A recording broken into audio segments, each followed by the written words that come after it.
Oui, je sais ce que vous vous dites. Qu'est-ce qui nous fait le lapin? Il nous parle de religion, il a pété un câble et tout, c'est n'importe quoi. Vous inquiétez pas, ça va bien se passer. Pas mal d'entre vous, déjà bonjour à tous, bonjour à tous, et bonne année pour ceux qui voient ma vidéo peut-être pour la première fois. Voilà, je me présente en 2 secondes. Je suis Monsieur Rabbit, je suis un créateur de contenu NFT, crypto, comme ça, qui est dans le Web3. Avant, j'étais flic, et chose très importante, en fait, je suis catholique, je suis chrétien.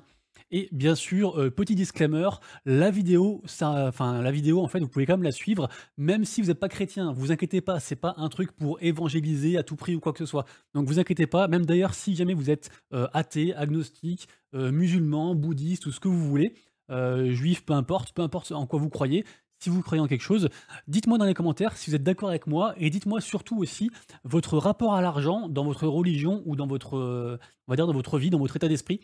Comment vous situez l'argent? Est-ce que c'est un but absolu? Est-ce que c'est un outil? Enfin voilà, ça m'intéresse de savoir, où vous en êtes, vous, en fait, par rapport à l'argent.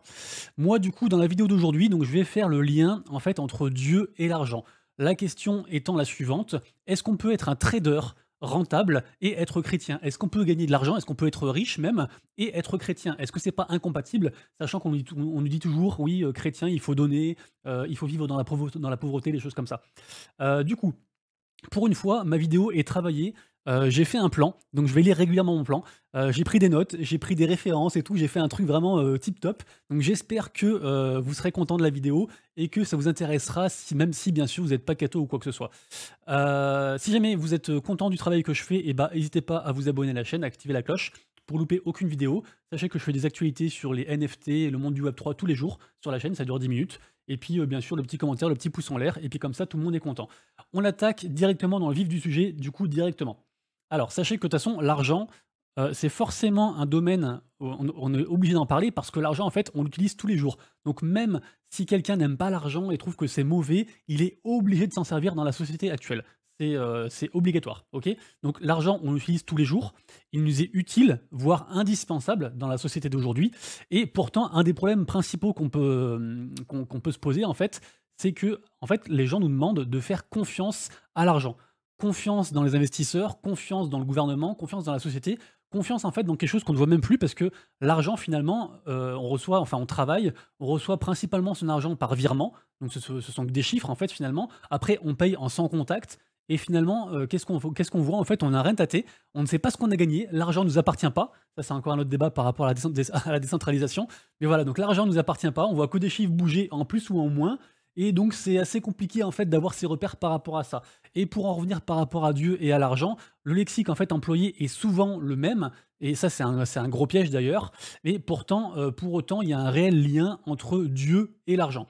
Et d'ailleurs dans la Bible, eh ben, la Bible en fait elle est remplie de références, sur l'argent, et contrairement en fait à ce qu'on pourrait penser, sachez que, la Bible en fait attribue à l'argent une place très spécifique, la place qui est la sienne et qui n'est pas celle de Dieu bien évidemment. Et en fait, il y a une confusion parce que souvent on nous dit, «Heureux les pauvres», et par exemple dans Matthieu, chapitre 19, verset 24, on nous dit qu'il est plus facile pour un chameau d'entrer dans le chat d'une aiguille, donc dans le trou de l'aiguille, plutôt qu'à un riche de rentrer dans le royaume de Dieu.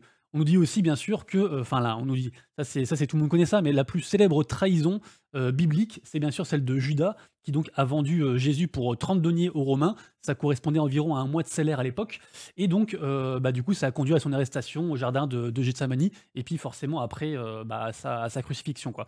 Et tout ça pourquoi? Tout ça pour l'argent. Donc c'est vrai que l'argent a une place centrale importante, mais ce n'est pas la place prioritaire.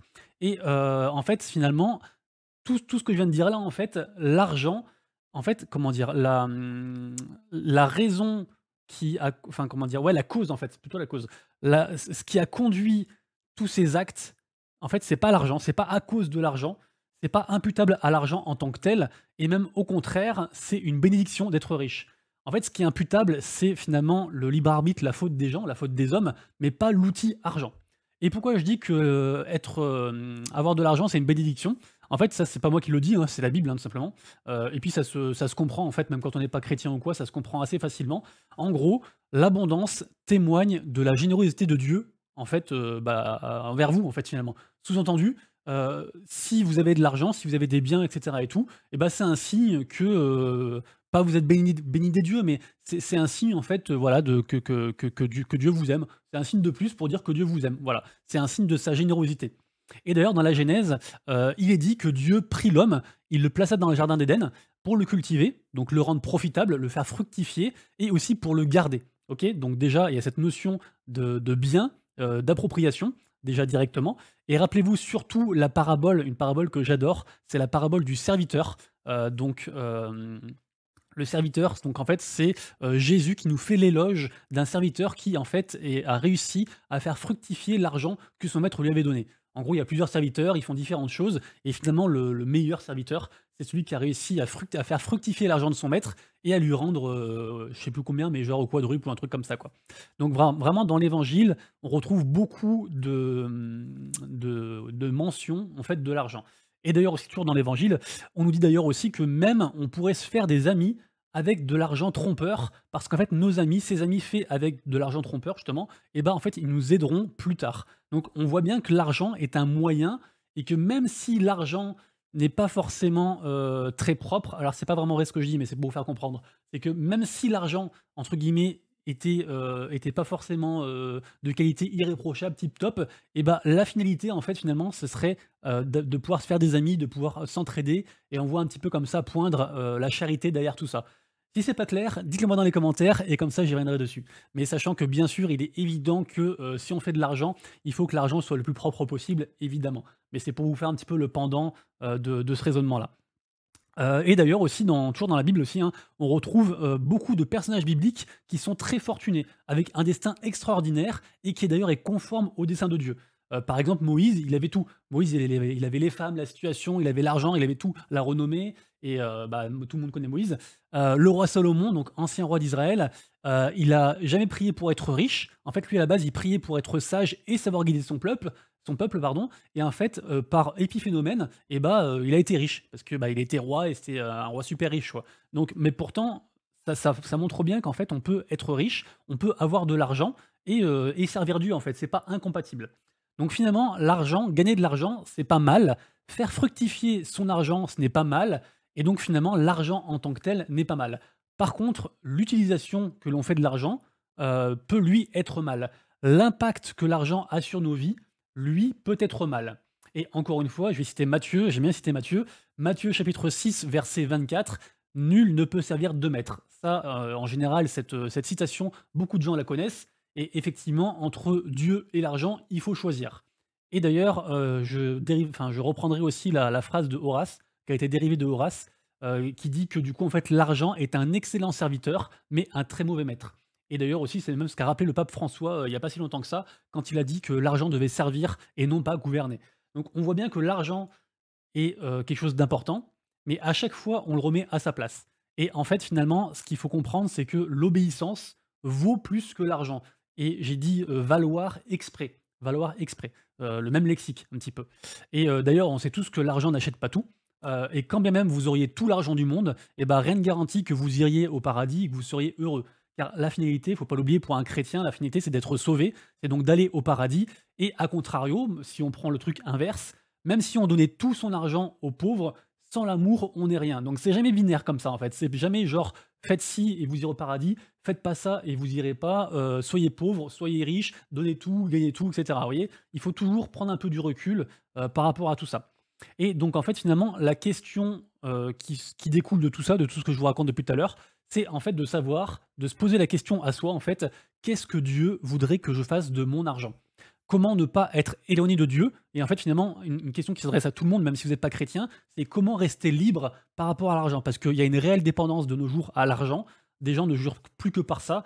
C'est quand même un phénomène qui est très occidental. Mais même si on n'est pas chrétien, même si on n'est pas croyant en Dieu, de manière générale, l'argent pour mettre, comment dire, conduit à 99,99999% des cas en fait, au malheur, en fait. Et le 1% restant, c'est parce que le gars n'en a pas conscience finalement, quoi. Et peut-être qu'il en aura conscience après, mais ça, c'est une autre histoire. Donc du coup, voilà, comment ne pas être éloigné de Dieu, comment rester libre? Parce que oui, donc l'argent peut aller et venir, mais Dieu, lui, sera toujours là pour vous. Si vous croyez pas en Dieu, on pourrait très bien dire aussi que l'argent peut aller et venir, mais que, je sais pas, votre femme, la famille, des valeurs sur lesquelles vous croyez, et bah, eux, en fait, ils seront là pour vous quand vous aurez peut-être plus d'argent. Donc il faut bien aussi, séparer comme ça le bien matériel, du reste, en fait. OK. Et d'ailleurs parfois, il faut aussi du coup savoir cultiver l'art du contentement. C'est un art qui se perd parce qu'on veut toujours performer, être 1 meilleur. C'est aussi une logique que moi je veux en fait, mais il faut aussi, ouais, savoir se contenter des choses et pas forcément, toujours aller voir l'herbe qui est plus verte ailleurs. Parce qu'en fait, finalement, on se perd à force de faire ça, ad vitam aeternam. Donc du coup, l'art du contentement peut nous sauver. On peut savoir se satisfaire de sa condition et même, encore plus que ça, même faire des choses sans forcément être payé en retour pour ne pas tomber en fait dans l'avarice, qui je vous rappelle qui je vous le rappelle est un péché mortel, pour les chrétiens. Le don est un merveilleux moyen pour se détacher un petit peu de tout ça, pour se détacher de l'argent et écarter du coup le spectre, de l'égoïsme et de l'égocentrisme. D'ailleurs, c'est 2 trucs différents si jamais. Non, je dis ça parce que je suis allé voir les définitions juste avant entre égoïsme et égocentrisme et si ça vous intéresse, allez voir par vous-même, faites vos propres recherches, je vais pas non plus tout vous mâcher, faut pas déconner. Donc du coup, ce que je disais, donc le don, c'est d'ailleurs une pratique qui est très répandue dans l'Église, hein, et qui prend place donc au cœur de l'Église par, 2 moyens d'action, on va dire de manière générale, c'est donc, la dîme et la quête. La quête, c'est genre, le gars qui circule dans les rangs de l'Église pour demander ponctuellement de l'argent et en fait la dîme, j'allais dire c'est un impôt, mais c'est pas vraiment un impôt parce que c'est libre. Mais en gros, c'est comme si on vous proposait de donner une part de vos revenus, en fait, on va dire à l'église, à la communauté. Donc en général, c'est préconisé 10%. Voilà. Après, pas tout le monde le fait. Des fois, les gens donnent plus, des fois, les gens donnent moins. Mais c'est un truc pour dire que, en gros, voilà, c'est bien de donner. Et c'est un peu cette logique, en fait, de la charité qui est derrière tout ça. Et d'ailleurs, ça me fait penser à une histoire, je sais pas si vous saviez, mais genre le fondateur de Caterpillar, et bah lui, en fait, il était très catho et tout. Et en fait, lui, il gagnait beaucoup d'argent. Et il disait, genre, il allait voir le prêtre et il disait, monsieur le curé, je vous donne 10%, mais pour moi, c'est pas assez, je veux donner plus. Et en fait, il s'avère que ce gars-là, il a quasiment toute sa vie donné 90% de son salaire à l'église, et ça n'empêchait pas, en fait, avec les 10% de restants, de vivre dans un château avec Rolls-Royce et tout ça, quoi. Donc c'est pour vous dire que même de nos jours, en fait, c'est possible. Et alors pas tout le monde peut faire ça, bien sûr, mais ça reste quelque chose qui est possible et qui n'est pas incompatible, du coup, pour la vie de tous les jours. Et je parle pas forcément d'un temps, biblique, ça marche aussi, aujourd'hui, quoi. Donc finalement parce que là on arrive à la fin de la vidéo, vous inquiétez pas, je pense pas que ce soit très, très long. Je voulais que la vidéo fasse environ 15-20 minutes, j'espère que je respecte les délais. Mais du coup pour conclure sur tout ça, et pas tourner autour du pot, ce qu'il faut avoir par rapport à l'argent, c'est en fait une pensée claire et une pensée surtout qui mène à la liberté. Il faut savoir rester libre, c'est vraiment le maître mot. C'est-à-dire que vous pouvez garder votre argent, vous pouvez le faire fructifier, mais il doit toujours être profitable. C'est pas garder son argent pour garder son argent en fait. Il doit vraiment être profitable à Dieu, à vous, à votre famille, à vos proches, à votre paroisse, à votre prochain. Il doit être profitable d'une quelconque façon. Et ce qui est marrant, c'est que c'est la même logique qu'a Vitalik Buterin pour les NFT. Voilà, je vous rappelle qu'il y a eu un drama avec les Bored Ape, la plus grosse collection NFT sur Ethereum, sur la blockchain Ethereum, et justement, ils reprochaient que cette collection en fait se fasse de l'argent que pour l'argent et qu'il n'y ait pas d'utilité derrière, en fait, qu'il n'y ait pas enfin, que ça profite en fait entre guillemets à personne et que ça crée pas forcément de valeur derrière. Après, il s'est un peu repris, mais c'est pour vous dire que même des gens qui sont dans les élites, qui croient pas forcément en Dieu ou autre, en fait, on retrouve comme cette notion un peu cachée, c'est-à-dire qu'on sait très bien au fond de nous que l'argent pour l'argent, c'est pas bien, tout le monde le sait. Mais après, de là à l'appliquer, c'est encore autre chose, quoi.